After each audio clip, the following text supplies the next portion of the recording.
What's up guys, and welcome back to another episode of the RTG career mode. It is episode number 22. It's deadline day, and we're starting straight off with a signing. As we know, squad depth is our main issue, and now that Morgan Whitaker's out for the season after doing his ACL, we need to bring someone in. Someone that's versatile, someone that's got tons of energy, that can play midweek games as well, but also someone that won't cost us much money due to our very small transfer budget. So looking for a good value for money, versatile, highly energetic player.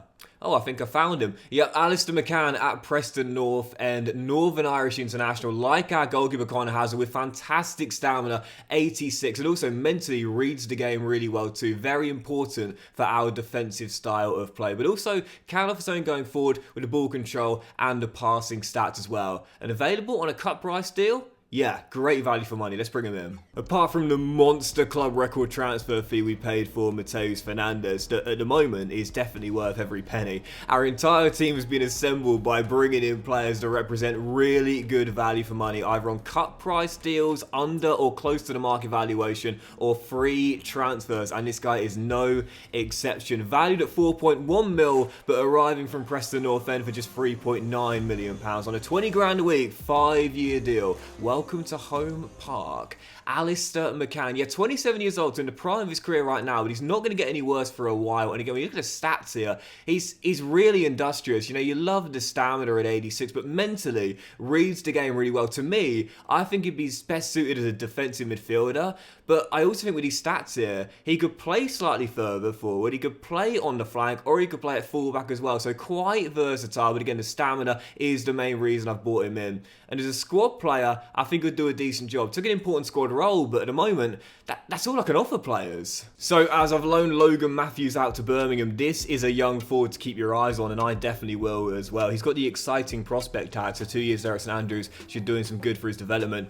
And there's 2.6 million in the budget, but I'm not making any more signings. Deadline day is going to come to an end there, and we'll let that money carry over till next year. You see the top deals. Ruben Neves back in the Premier League, joining Liverpool from Al Hilal for £69.4 million. Jota leaves on the same day as well, and Eki Tike joins that stacked Brighton team. Honestly, with how good they were last season, I would not have been surprised if he joined them in the Championship last season. But anyway, deadline day comes to an end. 3 more scouting updates. See what we got. I must say I'm quite keen on a couple of players here from England, including this lad, Brandon Baxter, who looks very good indeed. Might do 1 more month and see how he looks after that, just in case he has a potential downgrade. And from Suriname, still haven't put a player in the academy yet. I'm just waiting for that one player that jumps out on me. So far, haven't found one.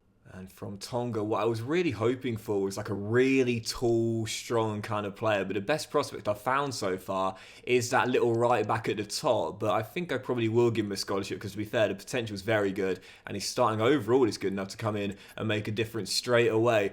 Right, let's jump into our first game of today's episode on the back of that absolutely massive away win against Wolves at Molineux. Now we turn our attention to the Cup. EFL side Derby County coming to Devon. We're placed in the last 16 at stake.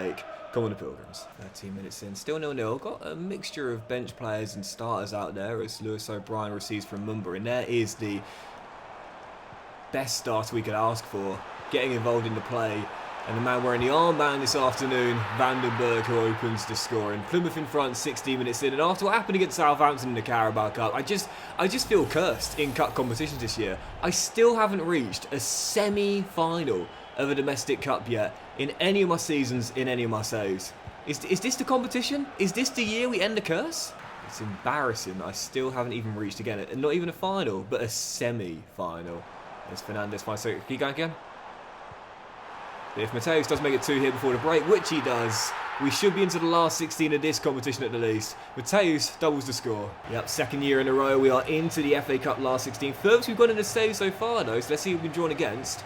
So as we get back to the main menu, and we'll find out who will take on in the FA Cup 5th round. Of course, no more cup replays these days. You know, Doxy Boy's a fan of that change.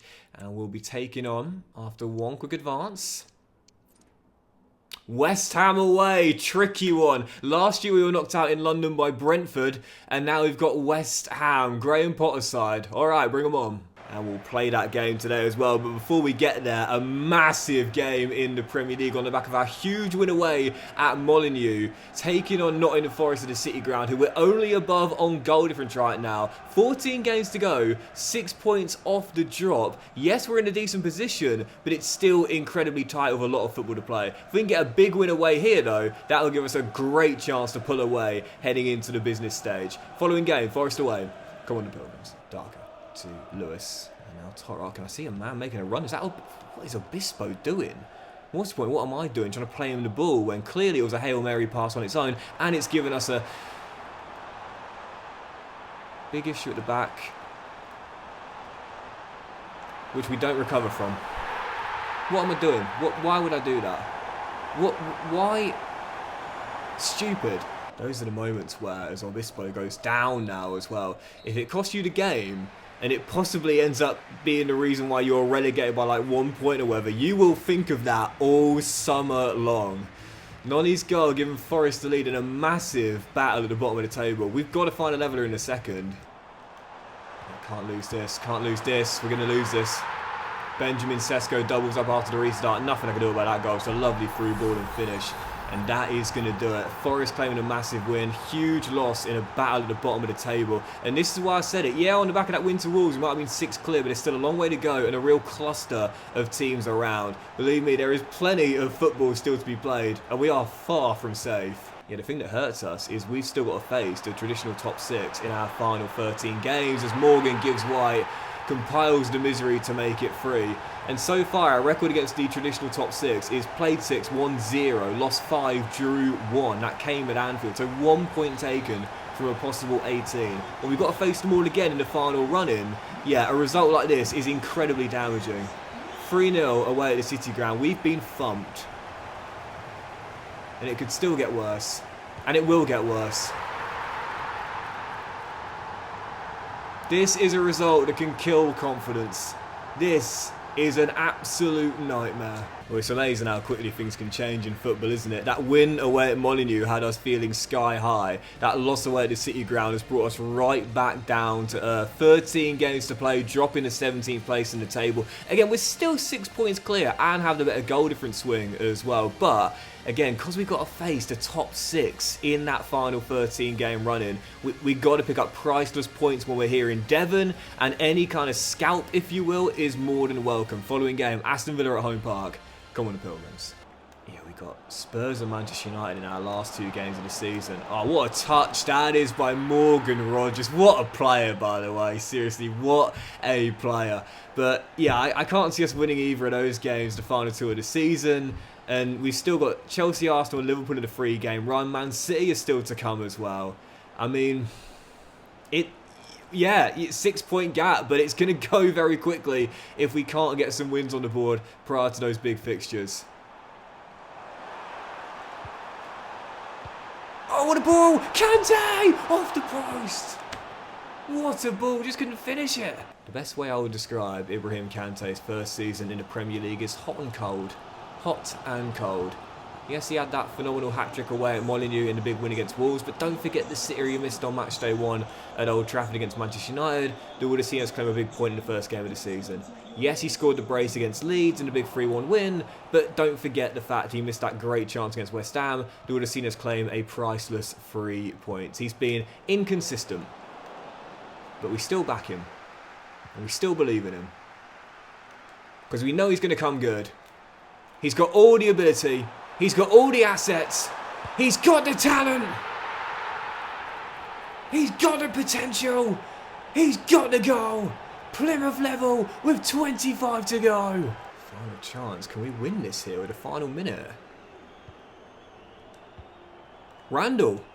Space to shoot. Shot blocked, and it's definitely a handball. But obviously I don't have them turned on for penalties. I have them on for free kicks, but not for penalties, because that was clearly a handball. I'll take it though, I'll take it. Well, you know, when you've been thumped, you just need to make sure the negativity does not prolong. So a point against a good side in the following game is one thing I will take.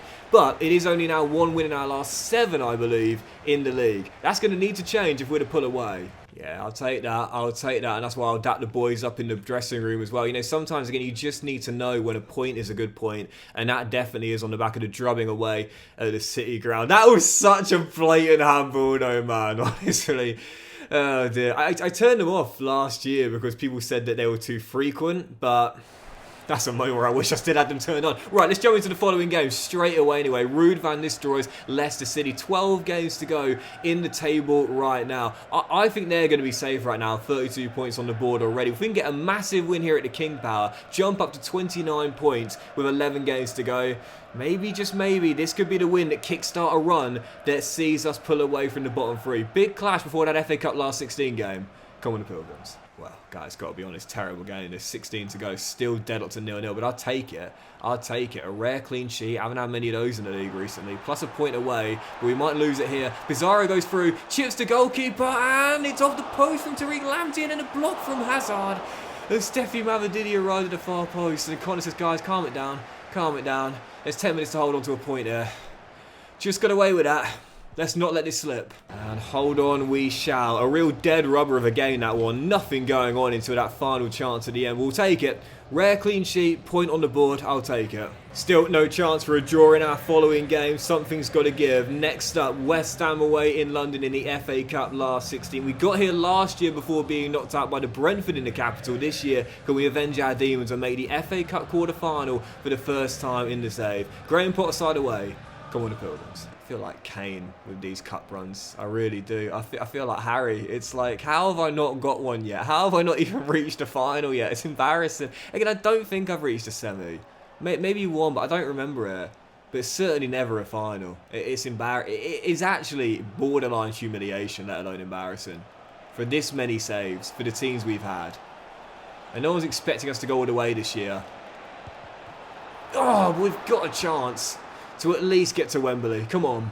Luka Warwick Koleosho with Albi Blackburn on his heels. Always a dangerous sight, that. There's Kudus.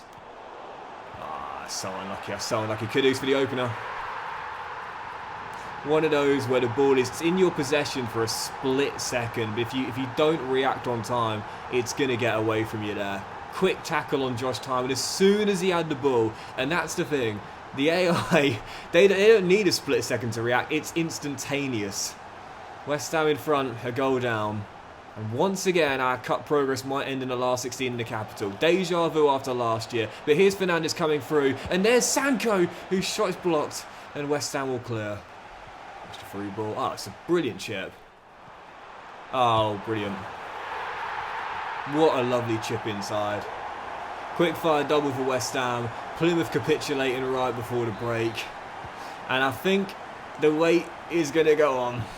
Last 16 once again is where our progress is likely to end. It's psychological, you know, it's more of a mental thing than anything else. We just don't believe we can get over that hurdle. I don't believe I can get over that hurdle, I should say. Oh, Sancho hits the post. It's a mental block, it really is. Oh, it's going to be free. It's going to be free. It's going to be free. Cut across. I would like to believe that one year we will clear the psychological hurdle and overcome the mental block to make a domestic cup final. But it ain't going to be this year. Luka Warwick brags his brace. West Ham go up by 3. Plymouth's poor form continues. And once again, we're knocked out of the FA Cup in the last 16 in London. Just can't do it this year. Oh, mate, we would have had Portsmouth at home in the following round as well. Don't think about it, man. It's in the past. Don't think about it. And speaking of regrets, well, I left it too long to pick up Brandon Baxter. He's gone to Portugal instead. Oh, Doxy, boy, you are really bottling things today, mate, honestly. I mean, I wouldn't say the West Ham loss was a bottle, but even so. From Suriname, I might give Verbeek a scholarship. 73-93 potential, 6'1" central midfielder, and 59-75 already to starting overall. I think I'll put him in. Yeah, I just really wanted my first player from Suriname. Every single year, I want at least one player from the mission I'm doing in every single country. I just like the variety, what can I say? Anyway, heading into the following game, I think we'll do 2 more today. Starting with this one, it is Chelsea coming to Devon on the back of what has been a really, really poor run of form. No wins in our last 4 in all competitions. Now welcoming Maresca's side, and again, there's still a lot of football to be played as we're only just above the bottom 3. Huge clash here at Home Park. Come on, the Pilgrims. Well, those extra 2 points we got have actually extended the gap to 8, and that's why I keep saying extra point on the board. You don't say that when you're up the other end of the table, but as Nicholas Jackson opens the scoring, when you're at the bottom, those draws successively can prove to be priceless. But we'll need to get a goal if we're going to get one here. My defence right now is just leaking left, right and centre. It's got to tighten up. Alfonso Davies looking to step inside. Great through ball. Nature's onside. Hazard makes a brilliant save. Oh, what on earth have I just done there?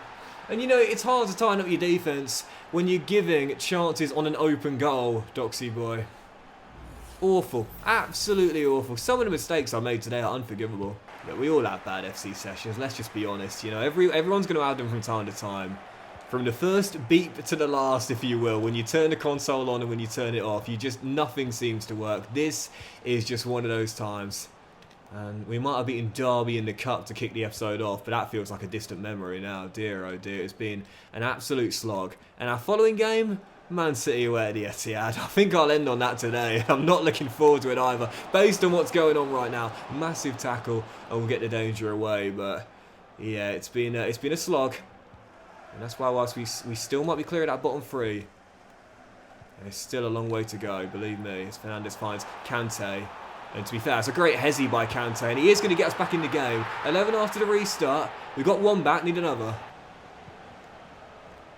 Kante, hustling, finds Vandenberg. And out wide is Randall. Great work from Davey. And Adam. Oh, there's no one in there. Literally no one in the box. As it will drop to Fernandes. And Mateus. Oh, what a goal! The difference maker has made a massive difference, and from 2-0 down, why are the fans just sat there? Are you kidding, guys? You've just seen one of the goals. What? They just... That's one of the best goals of the season. We've battled back from 2 goals down, and they just sat there. Casuals, get them out of my club. That's ridiculous. Mateus Fernandes hadn't scored in a while. What a way to end your goal drought. And let's not throw this away now. 3 straight draws. I will definitely take this. And 15 to play. You know, if we come back and win this, there's going to be absolute limbs at Home Park. Well, you'd think so, but based on that reaction, maybe not. O'Brien finds Fernandes. Crowd yelling shoot. Instead he finds Kante. Kante with the offload. It's Vandenberg denied. Going for it. Going for it. O'Brien clips it. Fernandes' header wide of the post. Chelsea are rocking. Absolutely rocking. They've got Ben Chilwell off the bench to provide some experience to steady the ship. Oh no, no, this will be cruel. This will be cruel.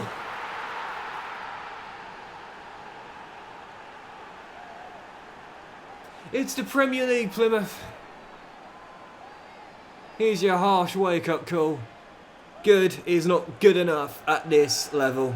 Chelsea win it late. And I think on the back of that heartbreaking loss, we will leave it there for today's episode as well, guys. So massive thank you for watching. Really hope you have enjoyed it. If you have, then please do drop a like. Much love to you all. Have a fantastic day, and we'll be back later with the next episode where we'll play probably 8 of the final 10 games remaining in the division, where right now we're still above the bottom 3, but now the gap is cut to 7, and there's still big games to come against some of the best teams in the league. Man City away next. Good luck, Plymouth. Have a great day, guys. Much love, and I'll see you for the next episode very soon.